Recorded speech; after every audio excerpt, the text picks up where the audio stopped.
Hello, friends. Welcome to ClearTax, the learning session Power of 21. And I am CA Venugopal. Today, I am going to discuss with you on the basics of real estate transactions. And with the change that happened in March 2019, the whole taxation for real estate industry got changed. So people are safe, I presume, and you are making good use of this lockdown period, and we can make things more productive in upgrading our skills. And ClearTax has brought this very unique initiative of Power of 21 in educating most of the tax practitioners on various nuances. And before I begin the session, I would like to congratulate P.A. Priyank Shah, who is the ClearTax champion for the day. And he liked the feature of GSTR 2A, the tally connector with and reconciliation of it. And thank you, Priyank Shah, for giving a comment on it and the feature that you liked. And if you would want to get yourself featured, please write to gstsupport@cleartax.in and submit your entry. Congratulations, Priyank. All right, moving on to the session. So what we are going to discuss for the day is the overview of the notifications that have come under GST for the real estate sector, especially in 2019 March. And since then, there are not much changes, but yes, this notifications itself is like an ocean of the change in the real estate sector. So we will also understand a key definitions, very important definitions. But the major part of the discussion for the day is the taxation for the builder, taxation for the landowner, and the transition adjustment. So we are going to address on how the new law has brought in, what are the changes that happen. Yeah. So what are the notifications I am going to cover? Firstly, starting from 3/2019, which is the key notification by itself. In fact, the notifications run into almost 50 pages, so it needs a detailed reading for anyone. And in today's presentation, I'll present it in a very capsule form and understand how this happens. And there are a lot of exemptions which has come into the landowner and the development rights. So we would be looking at them in 4/2019. And we also have the time of supply deferment for this the development rights. And we also have the change in the ITC computation in Rule 42. I would explain in a while, even in one of the slides. So these are the gamut of the changes which happened, and that is what we are going to discuss today. So let's begin with the key definitions. Now, definitions is definitely the first thing in any of the act, and definitely definitions both like will become little bored, but they are very much essential when we are actually looking at various aspects in the law. So to start with, I would want to begin with an apartment. If we have to look at the transactions in a real estate sector, okay, the biggest of the transactions which are there from the taxation is the construction sector. And when we talk about construction sector, what first thing comes into our mind is construction of multiple dwelling units or apartments. However, the real estate sector is vast. There are transactions on the laying of the roads, right? There are real estate bridges, all government contracts which we see in highway building. Then the other segment of real estate, you will see development of land, converting a land into plots. Then the other case of a real estate related transaction is all the subcontractors, the people who are doing a support service in the course of construction. I am the one who is actually constructing it, but a lot of people who are supporting me and doing the construction. That also comes under ambit of real estate. After doing the construction, you let out those properties or give it on a lease or multiple models. Even that comes under ambit of real estate. In today's seminar, what we are going to look at is the nuances of the taxation, only the one area which is the construction sector development of the apartments, and majority of the clients are under this sector. So that is what we are going to consider. Now, if we have to understand what type of real estate transactions are covered in this, it is an apartment.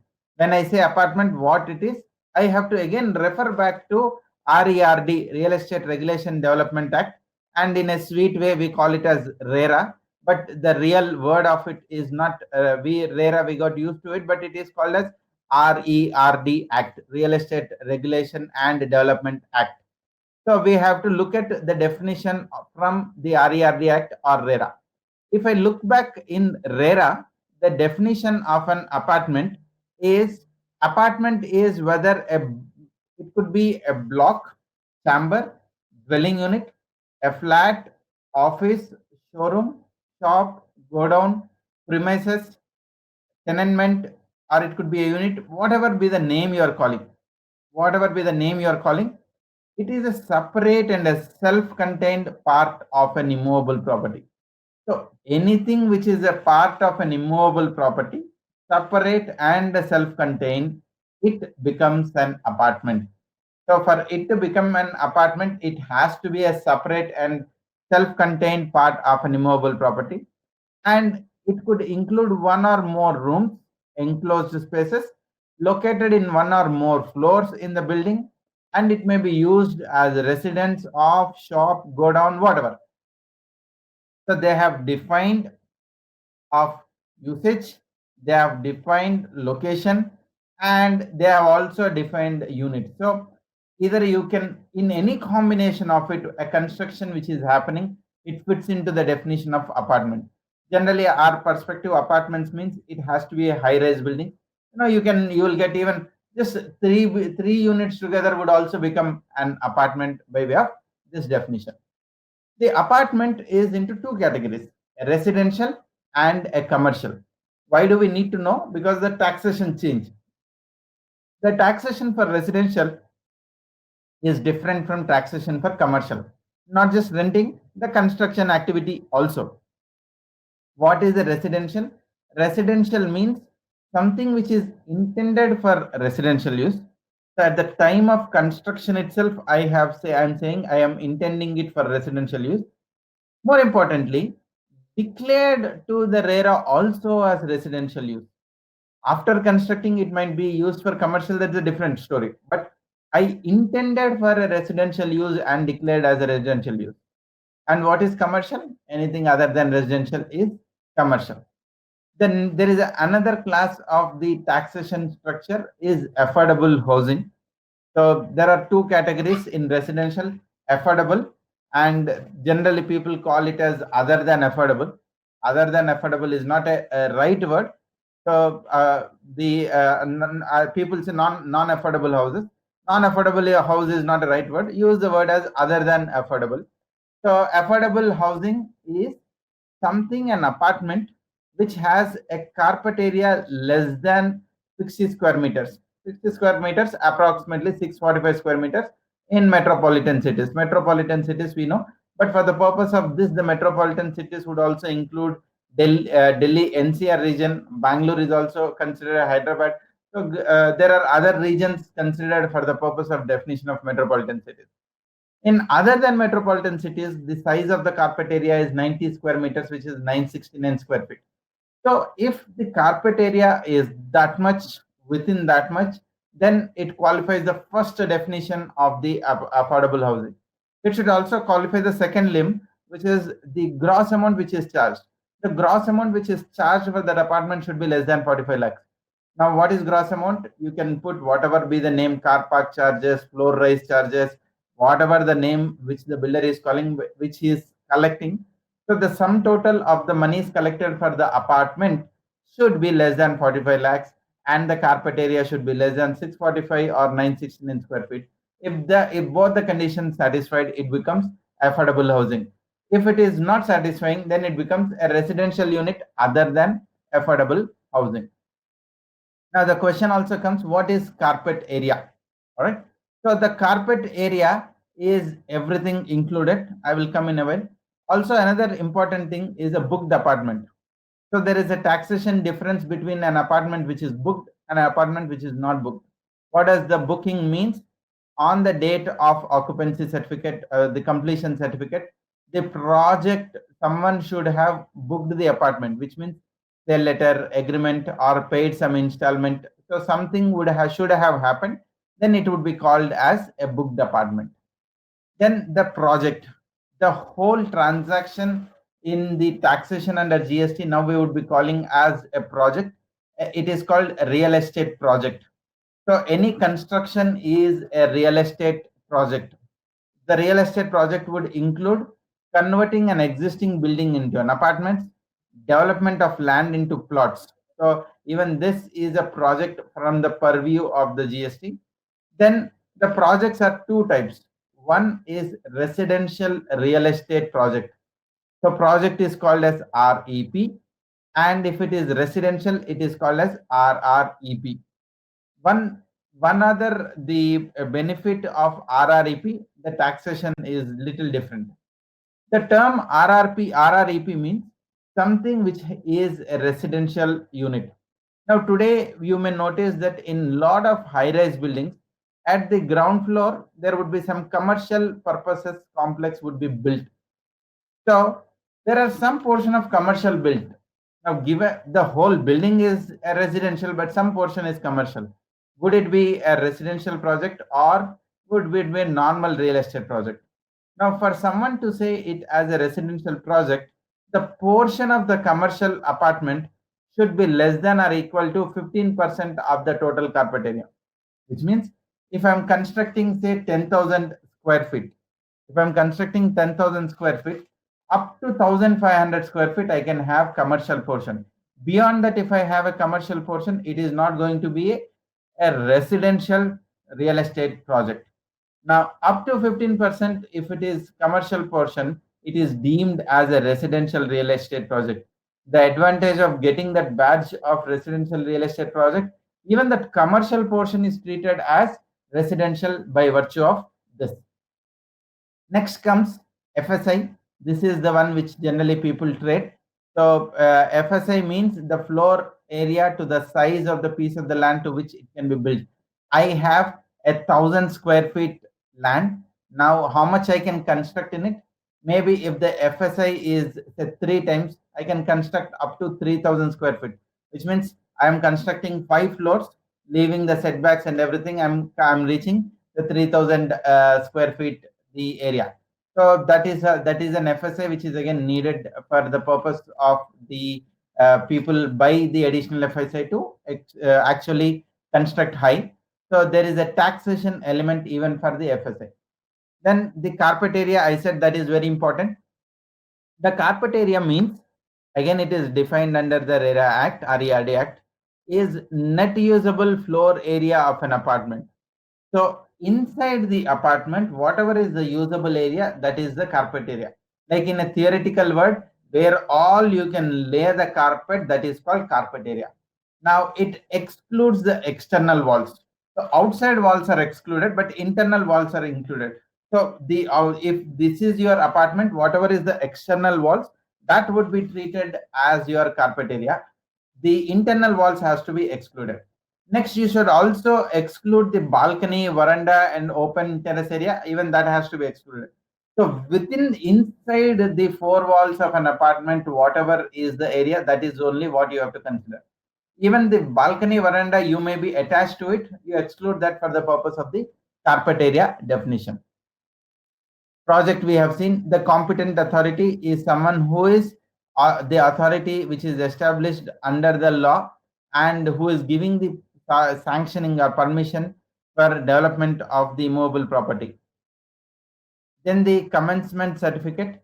So it means the certificate where you got right to start the construction activity. Who is a promoter? This is the very important definition which has now come up under the RERA and which we need to know. Is there are now 2 types of the promoters. There is a developer promoter, landowner promoter. Because under RERA, a promoter is the person who constructs or causes to be constructed. Now, landowner generally gives the land as an exchange of the development right to the constructed units. So because there is the barter which is happening where I am giving some exchange of my land, I am also be the cause for developing the whole project. So we also have the landowner promoter and the developer promoter. Now, whole of the notifications are now revolving around taxation of the whole transaction and who has to pay the taxes. So we will be understanding the taxation from the developer perspective and also from the landowner perspective. Development works. What are all the transactions that are liable to be taxed? So that we are reaching the end of the definition. So all the development works are liable for the taxation. So what are they? It could be external development works and internal development works. So the external development works would include outside road, the landscaping, water supply, electricity, transformer, STP units, and everything. Even inside within the apartment complex, whatever the work which you are doing, that would include. So the purpose of the taxation, both external and internal development works, are to be considered for the purpose of taxation. So these are the key definitions under the new regime. So now let us understand what is the rate of the tax and how do we understand this rate of the tax. So what we are moving on into the notification 3/2019. So 3/2019 has come in setting back the rates which were there earlier. What were the rates which were there earlier? Entry number 3 of notification 11/2017 has given the rate of taxes for the real estate sector. It has given the rates this way. The HSN is 9954 and under that the various service codes are there. So the original rate of tax for the real estate sector is, in case of PMAY, so Prime Minister Awas Yojana scheme, wherever the constructions happened under that scheme, the effective rate of tax was 8%, and in all other cases, the effective rate is 12%. How did it come to 8 and 12? Actual rate of tax is 12%. Since land cannot be subject tax of GST, land is outside the purview of the taxation. So 1/3 is deemed as the value of the land. In fact, in an apartment where you are selling the apartment for say 1 crore, and you have two agreements. One is a construction agreement, one is a UDS agreement, the sale of the land. Even the sale of the land UDS agreement is 40 lakhs and the construction agreement is 60 lakhs.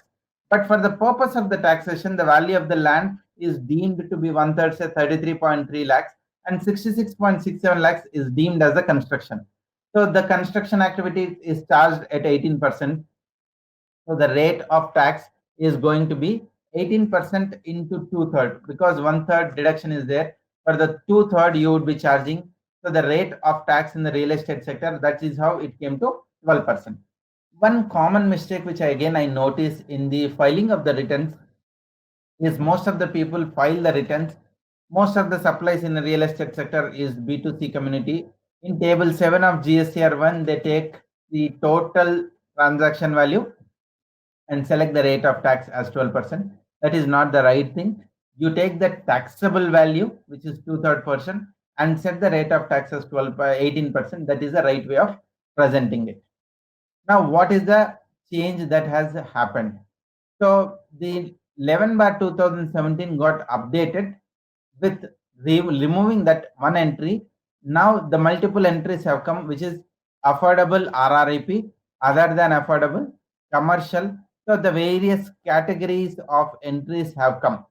And not just that, it also has changed the rate of tax for the works contract to affordable rate of tax has changed. I will explain you that a while.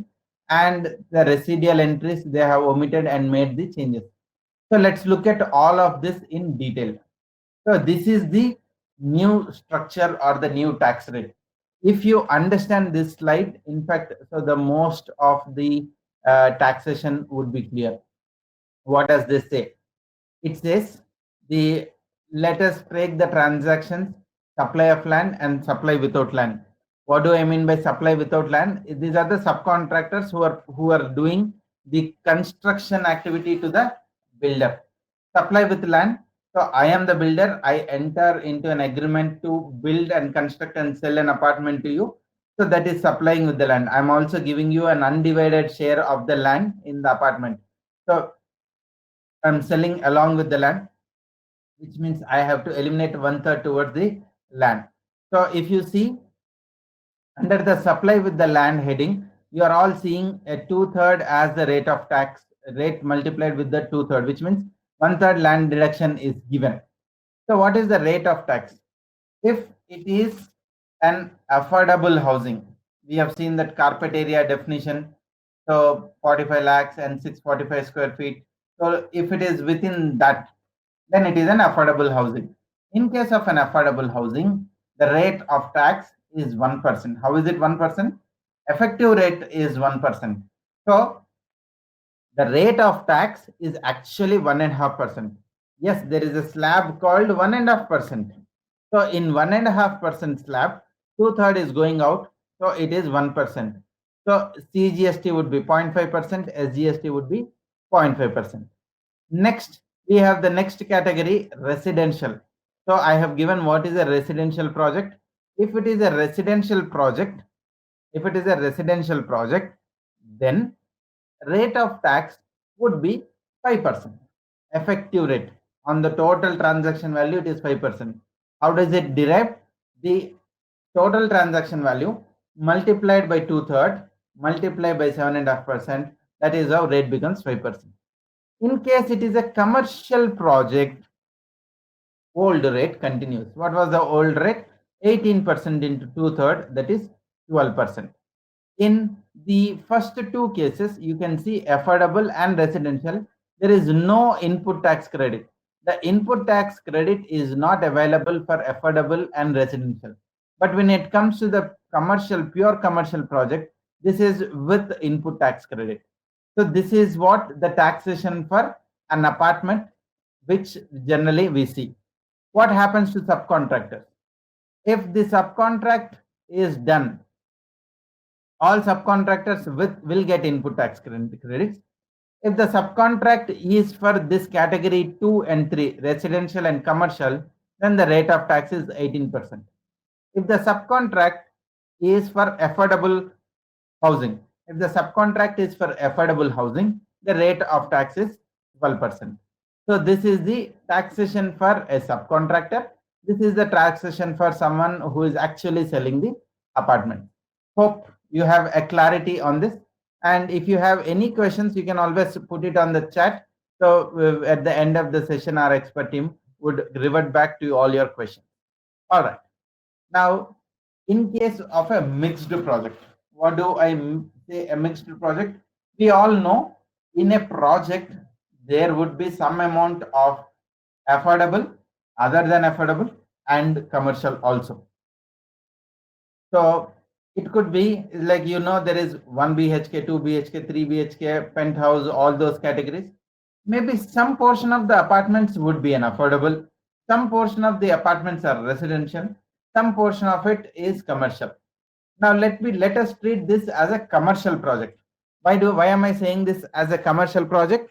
It might not qualify the definition of 15% the commercial portion.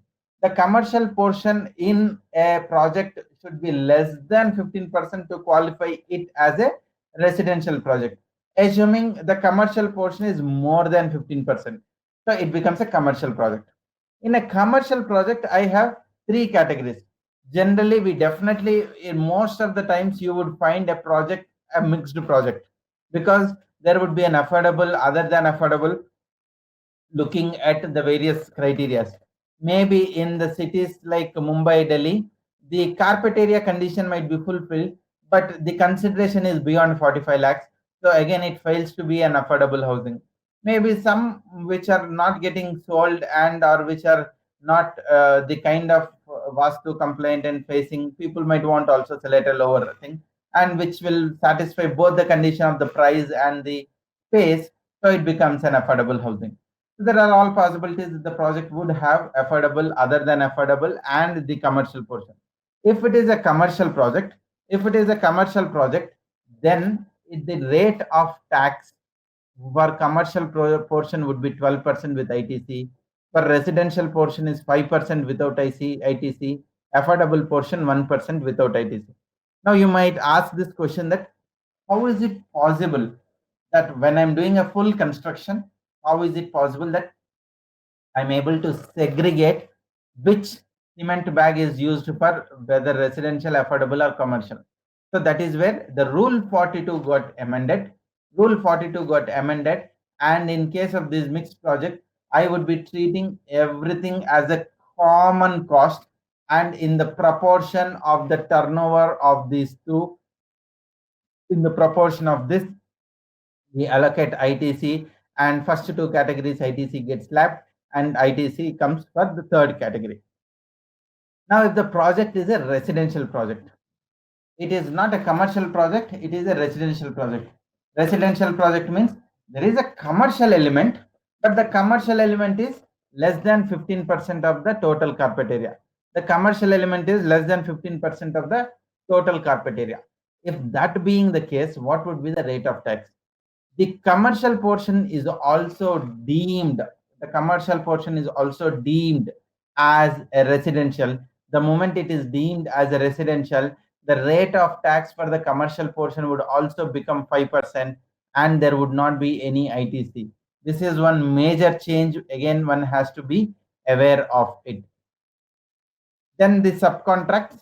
The subcontract cases, I have mentioned the subcontract is at 12% for PMAY and the like. So in case of affordable housing, the subcontract rate is 12%. But how will a subcontractor know that it is affordable? It's a mixed project. So the test which is now to be done in the hands of the builder is the carpet area of affordable housing should be greater than 50% of the carpet area of the project. So only then it would be qualified as an affordable. Now subcontractor has raised the invoice for 12%, but for some reason it did not qualify. There are some portion of affordable housing, but it is not 50%. Then the builder promoter, the developer promoter shall be paying the difference. Ideally, he should have charged 18%, but he charged only 12%. So the difference 6% would be paid by the builder on the subcontractor bill under a reverse charge mechanism. So please note, during the GST audit, one also have to check the bills which are raised by the subcontractor, and the bills are at 12%. Please look at the project whether it is an affordable housing and then apply this condition. Moving to the next, the rate of tax. Now, what about the projects which are ongoing? When this rate of tax came in, I am already having an apartment which is under construction, which is ongoing. So what is the rate of tax should I adopt? Should I adopt the old one or should I adopt the new one? So the notification to 3/2019 said, in fact, these are the entries: 1A, 1B, 1C, 1D. This is entry number 3, 1. All these are there, each under different category. So for an RREP, which is residential real estate project, and REP, which is a real estate project, which means there is a element of commercial beyond 15%. So for all these projects, they have given the rate of tax. So they have given the rate of tax. Now there is an old rate which have been doing at 8 and 12% with ITC. These are without ITC. The fresh ongoing new rates are without ITC.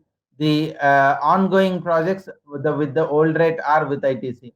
So government said a one-time option, people can switch to new to old scheme. By default, everyone are marked as new scheme. So effective 1st April, if you do not intimate to the commissioner, then it means you are under a new scheme. It's not you are under old scheme, you are under new scheme. So by default, your status of the project converted to the new scheme. Again, during the GST audits, one has to check whether people have filed Annexure 4 to the commissioner before 20th May of last year and saying that yes, we want to continue with the old rate. If this was not filed, then it is deemed that They all have migrated to the new tax regime effective 1st April 2019. Now we have to decode this taxation. Yeah, there is one other condition which has come up. Since there is no input tax credit, again, the builders do not tend to buy from unregistered purchases and avoid the cost. Because if you notice, the biggest benefit of the GST introduction is input tax credit. I don't mind paying GST at 50% if I get input tax credit. But if I do not get input tax credit, then customer would hesitate even at 5% because he feels that it is not forming part of the product. So why should I pay? That is the question the customer would get it. So the way they have said it is, okay, given that you are not having input tax credit, please purchase please purchase everything from the registered dealer. So what are the conditions they have laid?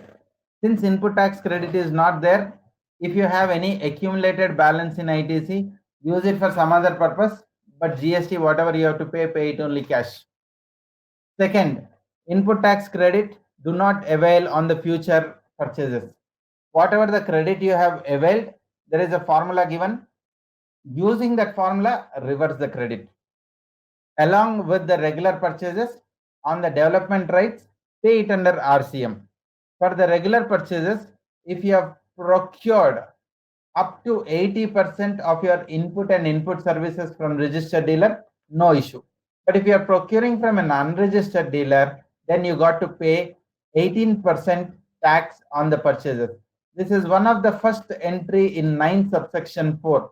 In fact, 9 subsection 4 got amended with saying a class of person and a category of goods and services that would be notified by the government. And this is the one entry which has been notified under 9 subsection 4. So a builder, a promoter developer is purchasing from an unregistered dealer and the cumulative value of the purchases is more than cumulative value of unregistered purchases is more than 20%, then they have to pay the over and above 20% whatever is procured at the rate of 18%. So government also recognized there would be some small element of unregistered purchase. So a project comprising of worth say 10 crores, up to 8 crores have to be a registered purchase. Beyond that, it is fine. If unregistered purchase is say 3 crores and registered purchase is 7 crores, so for the 1 crore, the builder has to pay under RCM at 18%. So 18 lakhs have to be paid under reverse charge basis. So there are multiple rates of taxes and there are multiple transactions, and even more important, there is a revenue sharing and area sharing agreement. How do we understand? Let us looking at this slide, I will simplify the transaction. Let's take a small project. There's a landowner and the builder. So what typically happens in a transaction? Landowner brings his land, his vacant land, and he gives the right of development to the builder. So builder gets the development right. So technically, landowner is not selling the land; he is only giving right. Anything which is owned by the nature, we do not get the ownership. If I'm saying landowner, all that I get is I get a bundle of rights: a right to develop, right to lease, right to construct. On this land, I get multiple rights, which I can do it. Just because I'm an owner, I cannot say I will dig the earth how much I want, or I will construct a skyscraper saying this is my land, or I will lease it to terrorists. So it's not possible. Just because you own it, it doesn't mean that you got an absolute ownership. You have bundle of rights. One of the right the landowner is parting away with the developer is development rights. So it is a right which is parted away. So it is an element of service. Levy of GST is definitely there. Of course, this is disputable. Many people say that no, it is not applicable. My personal view, the development rights are subject to GST. What does builder do? Builder converts this land into an apartment. Now let us consider, I said this is an area sharing agreement. So in an area sharing agreement, some portion of the constructed apartment comes to the landowner, some portion are retained by the builder. So the constructed area is segregated. Now, what does builder do? Builder is definitely selling the apartments. Now, during the course of construction, he would have sold something to the customers. And even after the completion, there would be some apartments which would have been left unsold, or it could have been sold after the completion. So some are sold, so some portion are sold before completion, some portion is sold after the completion. And by the way, what does landowner do? Even landowner, he may sell some of the units to the customers before the occupancy certificate, and some he may retain it for his own use, or he may sell it to someone after the completion. So it could, anything could happen. Now, this is what general transaction is. Let's understand how does the taxes impact. So in case of the taxation, first the builder is selling the apartments. So let's understand the taxation. Builder is selling the apartments before the occupancy certificate. Now, builder also has sold some apartments to the landowner. So this is the total area which is constructed. He is retaining some. He is selling it to the customers, and a portion he has already sold to the landowner. So for the portion which he has already sold to the landowner, there is an applicability of the GST. This is again construction services. So he will be levying GST on all these apartments. He has to pay as a forward charge. What the full value of the apartment? Now you may ask this question that the land definitely belongs to the landowner. So will it be treated as the same? Yes, even this is also treated as the same. So the market value of these apartments, the builder would be paying. Builder would be constructing. Builder would be deducting 1/3 the taxation, the land rate, and the balance he would be paying. So builder has constructed 100, 40 given to the landowner. He has paid GST on it. Now 60 he retained. Of 60, say something he has sold. Of 60 he has sold, say 45 to the customers before OC. On all this, the builder would be paying again forward charge without input tax credit. Now there is something which is left, unsold units. Unsold units, we know schedule 3, there is no levy. So sale of land and apartments after the completion, there is no levy. So there is no GST on unsold units. However, the government said there is a development right which the builder landowner has parted to the builder. So the development right which the landowner has parted with the builder, on the portion of the development right attributable to this transaction, let the builder pay under reverse charge. So the development rights one would be paying under reverse charge. Now on the apartments which is sold by the landowner, if he is selling before occupancy certificate, the landowner is entitled to levy GST, collect GST, adjust the input tax credit, because builder has already sold to the landowner paid 5%. The landowner can take input tax credit and sell it to the external world and pay the differential. Only condition is the sale value should be higher than the purchase value. So the landowner has to pay the incremental GST to the government. For the units which are not sold or retained by the landowner, there is of course no GST, but however, builder has passed on the GST for all the units, so the landowner will be reversing under Rule 42. This is how a taxation work for an area sharing agreement. Now, if you look at a revenue sharing agreement, let us look at a revenue sharing agreement. In case of a revenue sharing agreement, the area which the landowner is having, he is not going to sell it. Even this area, he will be giving it to the builder, saying that you sell all the units, give me a share of revenue. So how does it work? All the units are sold by the builder himself. Some might be before OC and some might be after OC. For the units which are before OC, the landowner gets a share of revenue from the units which have been sold. And for the units which are unsold, even for these units which are unsold and retained by the builder, landowner would be compensated by the builder, and some amount of revenue is passed on. So a portion of this revenue comes to the landowner. Now let's look at the taxation. Now the taxation, first The landowner portion of constructed apartments, there is no taxation of forward charge because it is not sold to the landowner, it is retained with the builder. So there is no construction services. That levy is would not be there in this situation. And whatever is sold to customers before OC, yes, there is a forward charge, but without ITC.